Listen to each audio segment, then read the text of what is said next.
گلستاں کو جب خوں کی ضرورت پڑی، سب سے پہلے یہ گردن ہماری کٹی، پھر بھی کہتے ہیں ہم سے یہ اہل چمن، یہ چمن ہے ہمارا تمہارا نہیں۔ آج ممبر پارلیمنٹ جناب ڈاکٹر فاروق عبداللہ صاحب کے جو بیان آیا پچھلے دنوں، 1-2 دن پہلے، وہ کہتے ہیں کہ یہ جتنا بھی ڈیزاسٹر ہوا ہے، یہ جتنا بھی نقصان ہوا ہے، یہ لوگوں کے اعمال کی سزا ہے۔ سر، میں آپ کو بتاتا چلوں کہ لوگوں کو تبلیغ کرنے کے لیے ہمارے پاس جموں کشمیر میں بہترین عالم دین ہیں، جو اس سے پہلے بھی تبلیغ کرتے رہے اور انشاءاللہ رب العزت وہ آگے بھی تبلیغ کرتے رہیں گے۔ آپ اپنی ناکامیوں کو لوگوں کے سر پہ دھر دو گے۔ آپ سے ایک روڈ کا سٹریچ ٹھیک نہیں ہو سکا 1 مہینے میں، آپ نے سارے کے سارے فروٹس تباہ کروا دیے، پورے جموں کشمیر کو زمین کے نیچے لگا دیا، 22,000 کروڑ روپے کا نقصان ہو گیا۔ آپ کو وہ نقصان نظر نہیں آیا آج تک، اور آپ لوگوں کو ان کے ثواب اور جو ان کے گناہ ہیں وہ گنوانے چلے۔ آپ کیا جواب دیں گے اللہ کو کہ جو الیکشن کے ٹائم میں آپ نے وعدے کیے تھے؟ آپ خود بھی ممبر آف پارلیمنٹ ہیں اور جموں کشمیر کے اندر نیشنل کانفرنس کی گورنمنٹ ہے۔ آپ سے کچھ اچھا نہیں ہو رہا ہے تو آپ نے سارے کے سارے الزام جو ہیں وہ لوگوں کے سر پہ دھر دیے۔ یہ نیچرل ڈیزاسٹر تھا، میں مانتا ہوں اس بات کو، لیکن نیچرل ڈیزاسٹر صرف جموں کشمیر میں نہیں آیا یا صرف انڈیا میں نہیں آیا، بلکہ ورلڈ کی ڈیفرنٹ کنٹریز میں آتا ہے۔ ان کے انفراسٹرکچر کی یہ حالت تو نہیں ہوتی ہے جتنی بری حالت آپ نے اس انفراسٹرکچر کی کر دی۔ بلکہ یہ بھی دیکھا گیا جتنے بھی نئے برج کنسٹرکٹ ہوئے تھے، جتنی بھی نئی روڈز کنسٹرکشن ہوئی تھی، وہ ساری کی ساری تباہ ہو گئی اس بارش کی وجہ سے۔ اور وہ برج، وہ روڈز جو آج سے 40 سال پہلے، جو آج سے 30 سال پہلے، جو آج سے 20 سال پہلے بنی تھی، وہ آج بھی اپنی جگہوں پہ ہیں۔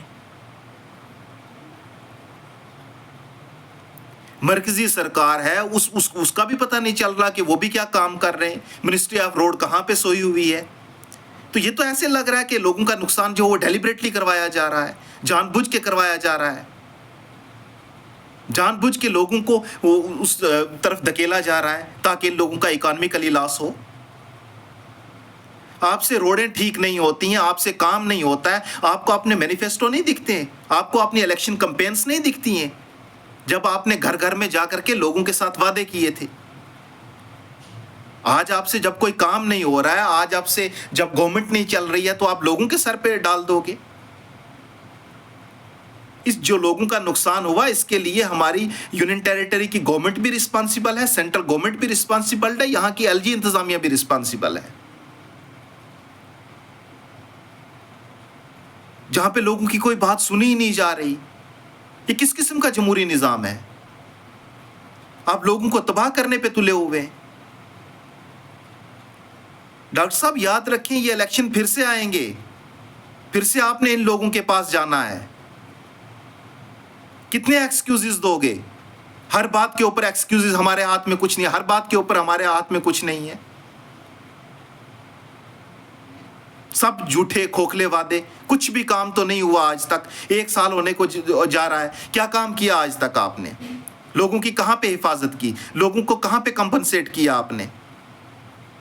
پونچھ میں ایک پورے کا پورا گاؤں جو ہے وہ سنک ہو گیا، وہاں پہ جا کے واپس آ جاتے ہیں، پٹواری جائے گا، نام لکھے گا، وہ پیسہ آئے گا یا نہیں آئے گا، لوگوں کے کروڑوں روپے کے نقصان ہو گئے، اس کے بدلے میں آپ دو گے کتنا؟ کتنی فارمیلٹیز رکھی ہوئی ہیں؟ کس قسم کا فاسٹ ٹریک سسٹم ہے گورنمنٹ کے اندر؟ آپ کی پالیسی میکنگ کیا ہے لوگوں کو انصاف دلانے کے لیے، لوگوں کے یہ جو نقصان ہے ان کو پورے کرنے کے لیے؟ آپ کو ان چیزوں کے جواب دینے چاہیے۔ آپ لوگوں کے گناہ گننا شروع کر دیں۔ وہ اللہ کے اختیار ہیں، اللہ کی ذات بہت بڑی ہے، اللہ کی ذات معاف کرنے والی ہے، وہ امید ہے کہ لوگوں کو معاف بھی کرے گی۔ اور اللہ کی ذات نے برے سے برے انسان کا بھی آج تک رزق بند نہیں کیا، برے سے برے انسان کا بھی راستہ بند نہیں کیا۔ یہ جتنے بھی کام ہیں یہ سب آپ کے کیے ہوئے ہیں۔ یہ جو روڈز گاؤں گاؤں میں پہنچانے کے کام ہیں یہ حکومت کے کیے ہوئے، یہ لوگوں کے کیے ہوئے نہیں ہیں۔ ہر جگہ پہ آپ نے کھڈے کھود کے رکھ دیے روڈز کے نام کے اوپر، آج تک ایک بھی روڈ آپ نے کمپلیٹ نہیں کی۔ پورا جو نیچر تھا اس کو ڈسٹرب کر کے رکھ دیا، تو سلائیڈنگ ہوگی نا۔ آپ کی سکولز کی بلڈنگ جو ہے ان کی حالت دیکھیں آپ کیا ہے کہ بچوں کی ڈیتھ ہو رہی ہے، جو کل پنچ میں جو ایکسیڈنٹ ہوا، پنچ کے اندر جو 2 گاڑیاں لگی، وہ سلپ ہونے کی وجہ سے لگی. پچھلے کتنے سالوں سے وہ کام چل رہا ہے، سمجھ نہیں آیا کہ وہ روڈ کا کام کب پورا ہوگا. 600 میٹر کا آپ کا نیشنل ہائی وے کے اوپر سٹریچ پورا نہیں ہو سکا. آپ کے پاس کیا مینجمنٹ ہے؟ آپ کر کیا رہے ہیں؟ کب تک لوگوں کو بیوقوف بناتے رہیں گے؟ اب لوگ جاگ گئے ہیں، لوگ ساری چیزیں سمجھتے ہیں، اور اگلی بار بھی آپ کو ان لوگوں کے پاس آنا ہے. آپ کام کرنے کے بجائے اس قسم کے ایکسکیوزز نہیں دے سکتے ہیں لوگوں کو. ان کے گناہ اور ان کے ثواب نہیں گنوا سکتے ہیں. لہٰذا لوگوں کی مدد کی جائے، جو نقصان ہوا اس کی بھرپائی کی جائے اگر آپ کچھ کر سکتے ہیں تو. نہیں تو آپ کو لوگ آنے والے وقت میں اپنے گھروں کی طرف جھانکنے نہیں دیں گے. اور میں جتنے بھی لیڈرز ہیں، جتنے بھی لیجسلیٹو اسمبلی کے جو لوگ ہیں، میں سب سے گزارش کروں گا کہ لوگوں کو جا کے دیکھیں، ان کے جو نقصان ہوئے ان کی بھرپائی کروانے کی کوشش کریں.